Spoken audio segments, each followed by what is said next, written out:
share, tweet, email. The human body has the capability to regenerate, yet sometimes the site of damage does not have the right conditions for the body to begin reconstruction.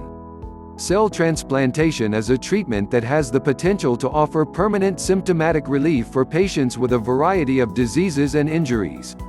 Once injected into the site that needs repair, healthy cells with the ability to build new tissue can boost the natural regenerative process. However, to date, inconsistent outcomes in preclinical and clinical trials have highlighted the need to advance cell administration strategies to improve and standardize the administration of cells.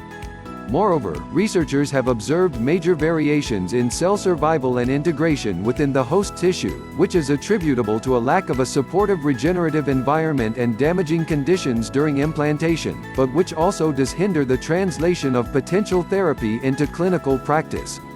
Most cells do not exist in isolation; instead, they are surrounded by a structure that supports, protects, and instructs them. A group of scientists from the Australian National University and Deakin University is interested in developing materials to improve the efficacy of cell transplantation, help the cells integrate within the tissue, and enable the functions that will allow the technology to meet its full potential. To date, much improvement has been made to improve the differentiation protocols of transplanted cells to define their fate, with a combination of proteins and cells being implanted to attempt to improve their immediate survival within the tissue, explains Professor David Nisbet, one of the study's authors. However, the efficacy of the technology remains affected by a critical need to improve the long-term survival and integration of transplanted cells. We, and others, believe that this is due to the lack of a carrier material to take on the protective role of the extracellular matrix. The authors believe that increasing the long-term survival of transplanted cells for repair after injury to the brain and other tissue will depend on an ability to provide a suitable milieu for the deployed cells to differentiate into new functional cells that can integrate within the host circuitry. This must involve the fabrication of synthetic, yet biologically relevant, cellular microenvironments that are capable of chemically and physically supporting the survival, differentiation, and integration of transplanted cells within the target tissue. To this end, the researchers have engineered a delivery hydrogel that can be programmed with features that protects the fragile regenerative cells as it mimics the essential aspects of the native extracellular matrix. They use designed peptides to self-assemble into a functionally rich, yet soft, safe sanctuary microenvironment. Importantly, they present a mechanistic understanding of the multifactorial role of these nanoscaffolds as vectors in promoting cell survival and function, which could allow researchers to rationally design cell delivery vectors for their intended target tissue in the future.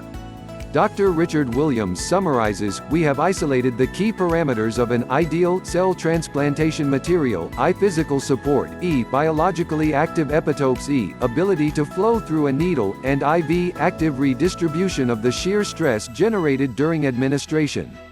Ultimately, we find that addressing each of these criteria in a single material significantly improved the survival of transplanted cells imminently following administration and in long-term culture. These peptide-programmed hydrogels allow for the establishment of fundamental rules for the engineering of advanced treatment strategies with wide-reaching implications for tissue repair, biofabrication, drug and gene delivery, and cell-instructive 3D culture. The study provides clinically relevant guidelines for the rational design of multifunctional hydrogels to improve cell transplantation, in this case the direct injection of neural cells, to promote their integration and long-term survival. As a step towards translation, we have commenced studies using our new delivery vector, transplanted neural progenitor cells within the brain, as proof of principle to determine how improved cell survival and integration relates to functional recovery in animals, concludes Professor Nisbet. Please subscribe our YouTube channel Listen News here. If you like the video, please like, comment and share the video.